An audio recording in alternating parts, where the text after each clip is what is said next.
9 महीने की गाजा जंग में इजराइल बुरी तरह से फंस चुका है। अभी तक लग रहा था कि इजरायली सेना हमास का सफाया कर देगी, लेकिन अब हालात ये हो चुके हैं कि ईरान, यमन और सीरिया की तरफ से इजराइल पर हमले की बड़ी तैयारी हो चुकी है। देखिए, इजराइल ने मौके की नजाकत को भांपकर इस बात का ऐलान कर दिया है कि अब कयामत युद्ध होकर रहेगा।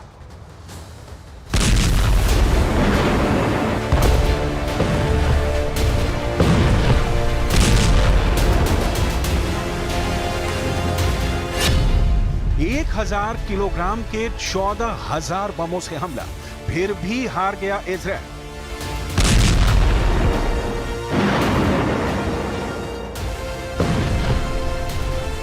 जो इजराइल दावा कर रहा था कि महज 60 दिन में हमास का सफाया कर देगा, वो इजराइल 9 महीने बाद भी अमेरिका और पश्चिमी देशों से जंग के लिए हथियार मांग रहा है। जो इजराइल लेबनान में हिजबुल्लाह के 40 कमांडरों को मारने का दावा कर रहा था, वो इजराइल अब लेबनान, यमन, सीरिया और ईरान से होने वाले संयुक्त हमले को लेकर घबराया हुआ है और दुनिया के सामने कह रहा है कि अगर मिडिल ईस्ट के देशों ने मिलकर इजराइल पर हमला किया तो इजराइल कयामत युद्ध करने के लिए मजबूर हो जाएगा।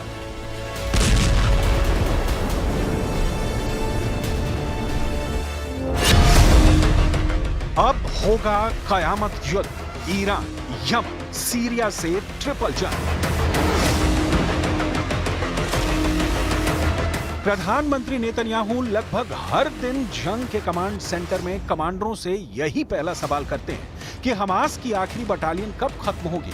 इजराइल के रक्षा मंत्री योव गैलेंट अपने जनरलों से यही पहला सवाल करते हैं कि गाजा युद्ध हम कब जीतेंगे और हिजबुल्लाह के हमलों को कैसे रोकेंगे। लेकिन हैरानी की बात यह है कि अब तक इजराइल के टॉप कमांडरों ने गाजा और लेबनान पर जितने भी बड़ी जंगी दावे किए गए हों, वो सबके सब हवाई निकले हैं।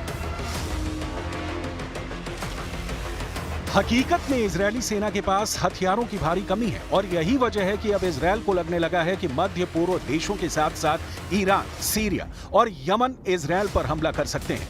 इसी को देखते हुए इजराइल के विदेश मंत्री इजराइल कैट्ज ने अब कयामत युद्ध की धमकी दे दी है। इजराइल के विदेश मंत्री की यह धमकी खास तौर से ईरान और लेबनान को लेकर है।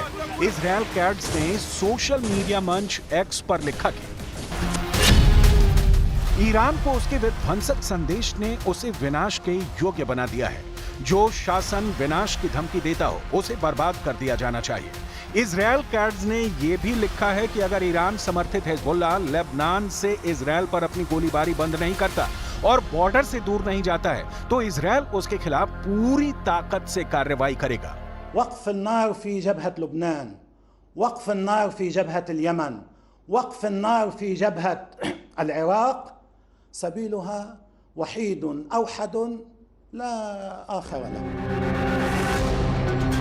अगर हम पिछले 24 घंटे की बात करें तो इजरायली सेना ने गाजा पट्टी में भयानक हमले किए हैं।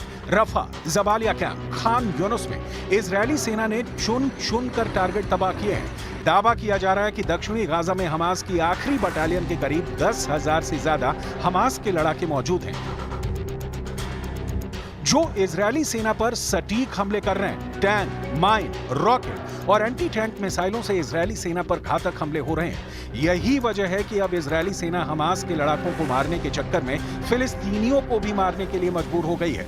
पिछले 24 घंटे में इजरायली सेना ने कम से कम 40 फिलिस्तीनियों को मार दिया है, जबकि 224 फिलिस्तीनियों के घायल होने की खबर है। अब तक गाजा पट्टी में 37,834 फिलिस्तीनी मारे जा चुके हैं, जबकि घायलों की संख्या 86,858 तक पहुंच चुकी है। दक्षिणी गाजा के रफा शहर और पूर्वी गाजा के शुजाया में इजरायली सेना ने जमकर गोलीबारी की है। रफा में तो एक ही परिवार के 6 लोगों की मौत हुई है। इजरायली बमबारी में पश्चिमी रफा में एक ही परिवार के 6 लोगों की मौत हुई है। इजरायली सेना खान यूनुस के पूर्व में अबासन और खुजा सहित कई शहरों को तोपखाने से निशाना बनाया है। היבשתית, האווירית, מחזקים את מערכי המודיעין ונערכים לכל אפשרות. צריך לזכור את המצב הבסיסי. המצב הוא שחיזבאללה פתח נגדנו במלחמה, גם אם מוגבלת, ב8 באוקטובר, יום אחרי חמאס, ומאז הוא לא עצר אותה. ובמובן הזה יש לנו חובה לשנות את המצב בצפון. अब होगा कयामत युद्ध, ईरान, यमन, सीरिया से ट्रिपल जंग।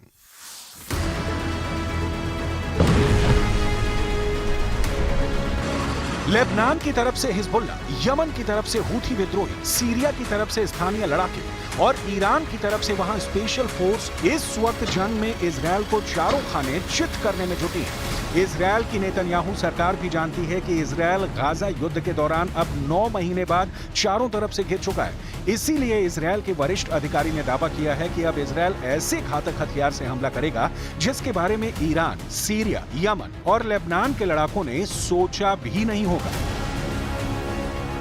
इजरायल के एक वरिष्ठ अधिकारी ने दावा किया है कि इजरायली सेना के पास ऐसे हथियार हैं जो कयामत ढा सकते हैं। इजरायली अधिकारी ने यह भी कहा कि ईरान ही नहीं बल्कि मध्य पूर्व के दूसरे देश भी उनके खिलाफ आ जाएं तो इजरायली सेना उन्हें बर्बाद कर देगी। Israel aerospace industries worker council के चेयरमैन यायर कार्ड्स ने दो टूक कहा है, इजरायल के पास एक हथियार है जो ईरान का मुकाबला कर सकता है। कार्ड्स ने भी दावा किया कि अगर हमें लगता है कि इजरायल के अस्तित्व पर खतरा है तो ईरान, यमन, सीरिया और मध्य पूर्व के सभी देश मिलकर इजरायल के खिलाफ जंग करते हैं तो हमारे पास कयामत ढाने वाले हथियार मौजूद हैं जिनसे हम उनका विनाश कर देंगे।